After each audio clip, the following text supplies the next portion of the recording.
Twitter at Michael Berry SHO.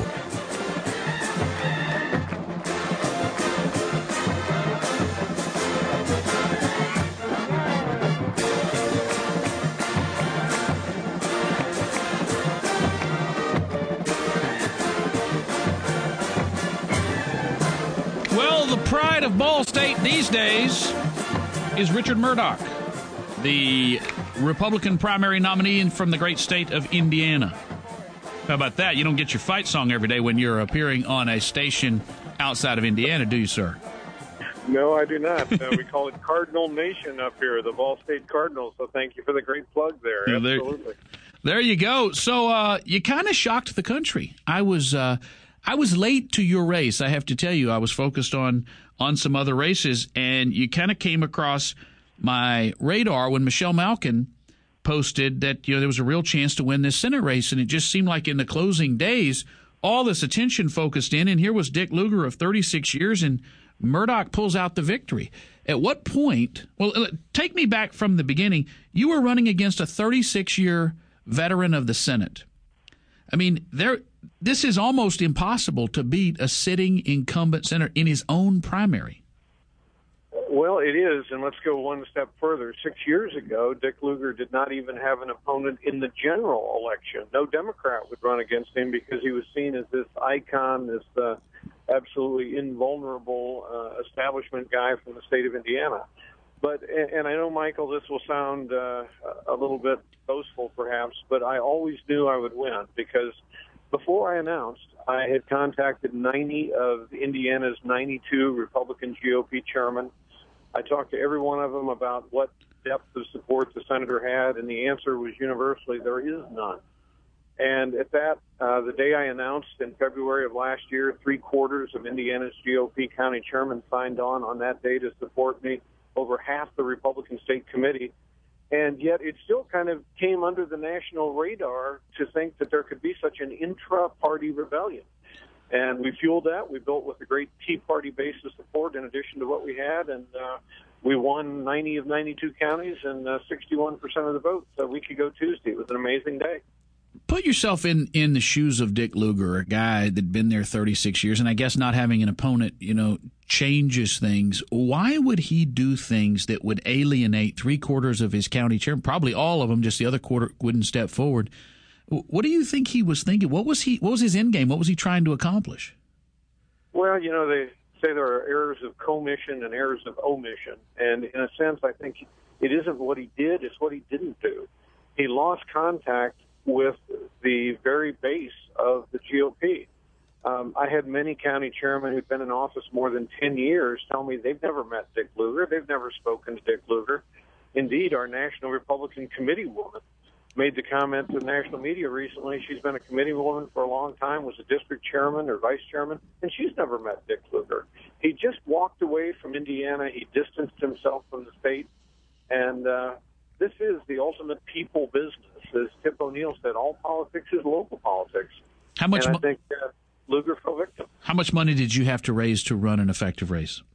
Well, I said from the get-go we would raise $2.5 million. We knew Lugar would have at least $4 million. In the end, I think he spent about $6 million, and I think we spent about $2.8 million. If you were advising candidates, Marco Rubio's running against a Charlie Crist, or in Texas, Ted Cruz running against a self-financing David Dewhurst, what would you tell candidates? Because these races are popping up around the country where people are challenging the established order of a Republican sitting candidate, or in some cases where the Republican Party has anointed a candidate. What's the most important thing to build that base? It is go places, eat chicken. Republican Party folks, I think, are the same everywhere. They want to know candidates are in contact with them to understand the local issues. Again, in the Lugar case, and I don't know if this is nationally true with some of the other establishment people, but they just become part of that Potomac poisoning group that thinks that the world revolves around what happens inside the Beltway. Know what's going on in your state on a county-by-county basis, and keep going back time and time again until people are almost sick of seeing you, and that's when you win their support. What's the number one issue for Republican primary voters in the state of Indiana right now? one issue? Well, I think this is true nationally. It is how are we going to reestablish a pro-growth economy? So many of the thousands who work for us, and by the way, we estimate we had about 15,000 man-hours provided by volunteers just on Election Day on May 8th. And those people were working, and I heard it thousands of times. I've never been involved before, but this time I am because I fear for the country. I fear for my children and my grandchildren, and they know it's all about economics. They may not use that word, but it's about whether or not there's going to be prosperity. And we have a regime in power right now that is trying to kill the American dream by killing the American economy, and we have to offer pro-growth solutions. You know, it's interesting to me. Richard Mourdock is our guest. He's the he's the fellow who vanquished the longtime 36-year Republican Senator Dick Lugar in the Indiana primary, making big national news, and I think showing a trend across the country for change, even within the Republican Party. Mr. Mourdock, can you stay with us through a quick break? Sure can. Okay. Coming up, I want to talk about after Richard Mourdock won, and this is, again, exactly what happened in Florida with Charlie Crist and Marco Rubio. Dick Lugar, instead of graciously saying, you know what, the people have spoken, I'll support you, starts taking shots at him, joining with his buddies, the Democrats, who are now already attacking Richard Mourdock. We'll discuss what they're saying coming up. The Michael Berry Show.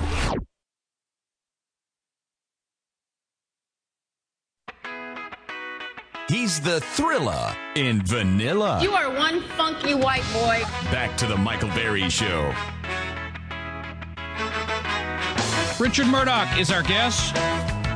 He recently defeated Dick Lugar, 36-year Republican senator from Indiana. The Democrats are furious. They loved him, some Dick Lugar, because he was a Democrat who had an R after his name. Mourdock beat him in the primary. Mr. Mourdock, before we get to your actual race, there's a story that's made big national news by an investigative reporter there in Indianapolis on WTHR named Bob Siegel. I suspect you're aware of the report on illegal aliens and billions of dollars of tax loopholes. Illegal aliens in this country. It's probably a bigger issue in Texas than it is in Indiana, but clearly it's an issue there. Filing fraudulent income tax returns and getting billions back. Are you aware of that story? Yeah, I am. I've heard that story and heard it more from national folks than I have in Indiana, but it's obviously an egregious, once again, abuse of the tax code, and it's symbolic of so much of what's going on in D.C., both with illegal immigration policies and tax code. It's just a disgrace, frankly.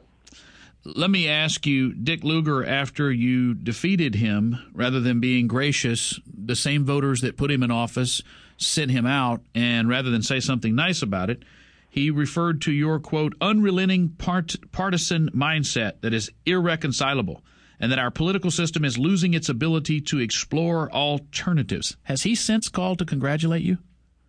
No, I'm sorry to say I haven't heard from him. But, as I always tell folks, Senator Lugar has served the country for many years, and he has the right to do what he feels is best. And the voters, Republican primary voters, spoke very clearly. I'm sure having the kind of rebuke that he received with the 39% of the vote has been very painful for him, and I certainly have empathy for him for that. But, we're going forward to my belief that we can't keep doing what we've been doing. To all those people say we need bipartisanship, I can simply say, well, how's that worked for us lately? We've got soon to have $16 trillion debt. How's bipartisanship working for us? We've got a Senate right now that hasn't passed a budget in 3 years. It doesn't seem to be working. My view of bipartisanship is when we have the Democrats who need to join Republicans. Right now that term gets used, meaning Republicans ought to cave on their principles and just give in to what the Democrats want, and I'm not going to do that. Several newspaper columnists, quite a few actually, those objective newspaper columnists around the country, have written sharing their own talking points, which they seem to repeat from each other, saying that Lugar's defeat and your victory signals a loss of civility in American politics. Are you uncivil? Well, I don't think I'm uncivil. I've worked with Democrats in the Indiana legislature when I've needed to, and I've won them over to the point of view that works. So when that's necessary, I can certainly do it. I'm not, in fact, my wife tells people my favorite song from the 1960s, she makes a bit of a joke of, and it was the Steppenwolf song, Born to be Mild. Obviously, the real title being Born to be Wild. I mean, I'm not an over-the-top kind of person, never have been. If I had been, I never would have been elected twice. But, I believe what I believe, and I believe we have to get this country back on course by adhering to the Constitution, rolling back the size of government, living within our means, and making the tough decisions that we've done here in Indiana that's caused our credit rating to go up and not down and caused us to live within our budget for 8 years in a row.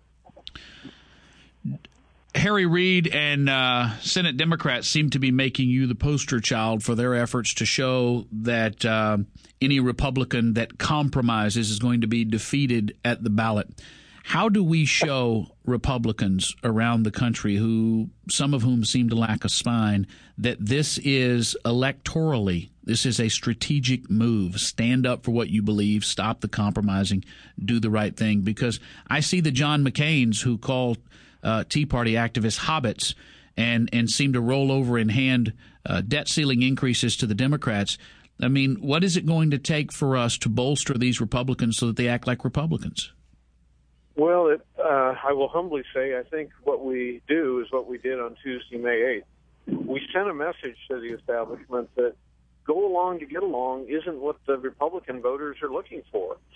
Just this Tuesday, Deb Fisher shocked the system because there were two people running who were seen as more establishment in the state of Nebraska for the U.S. Senate nomination, and in the last week she came from nowhere to win. And again, she is one of those people who's always stood by her beliefs. And, in our campaign, and I understand in hers, we weren't running negative ads. We were just stating what we believe while the other side was taking all the shots at us. I think voters have become much more sophisticated, especially Republican primary voters, and the message that's being sent is people want someone who's going to stand up for their beliefs. A couple years ago, I kind of popped up on the national stage when I sued Chrysler Corporation and the Obama administration, when for the first time in American history, they threw away the concept of secured creditors in the Chrysler bankruptcy. I was hammered by that and for taking the action and took them to the U.S. Supreme Court twice. But it was the right thing to do, and even though we apparently lost the battle, we won the bigger war, and the Supreme Court ultimately ruled in our favor. Richard Mourdock is our guest. He is the Republican primary. He is the Republican primary candidate. He will be on the ballot, the general election ballot, against the Democrat there. Obviously, you've got to raise some funds to get there. Let me ask you, Mr. Mourdock, if Republicans take control of the Senate and retain control of the House, as many people expect will happen, do you believe that Obamacare will be repealed? Yes, I do. And I believe it's likely the Supreme Court will strike it down before then. But if it doesn't, I think it's very likely it's going to be repealed. I just don't see that it's going to stand to any kind of scrutiny of Republicans controlling the U.S. Senate. And it will be a heck of a fight, to be honest with you, because of the cloture rules. But I think when those Republicans, conservatives are elected, we are going to send that message, and we are going to repeal it. And it has to be repealed if we ever hope to get our economy turned around. I noticed on Fox News a couple of nights ago, Mitch Daniels was asked about the importance of the Tea Party in your victory, and he was very quick to dismiss the Tea Party's influence in your victory. And that's certainly not from what I had read, that the Tea Party was a big part of the coalition that brought you to victory. How would you assess that? Well, you're exactly right. They were a huge part of it. We couldn't have done it without the Tea Party folks. We have this incredibly broad base among Republican stalwarts and the Tea Party. And I think the governor's point was more, has the Tea Party itself taken over control of the Republican Party in this state? And elsewhere, the governor's made the comment there were 3 Tea Party candidates running for the U.S. Congress in Indiana against Republican congressmen, and each of them lost, and yet Richard won. So you can't say the Tea Party as a whole has taken over the party, but the party's certainly accepting the values, I think, of the Tea Party, and it's very healthy for us. I always tell Tea Party groups, I have but 3 words for you: God bless you, because you've brought the party back to its base of small government.